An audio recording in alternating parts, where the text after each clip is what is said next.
There are no shortcuts. This is not the 72-hour world. This is the world of reality in the future. And the people that are going to buy these homes will absolutely bust your stones to make sure that this is done the right way. And there can't be any skeletons in the closet. When you have vision, you're going, well, what can we get away with this? And what can we get away with that? That's why you let good people do good things. We've got something special.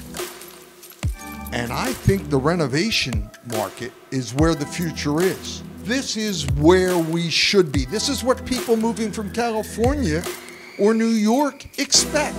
You had a Beverly Hills home or a Newport Beach home or whatever, you better expect this. It's the new standard for Paradise Valley.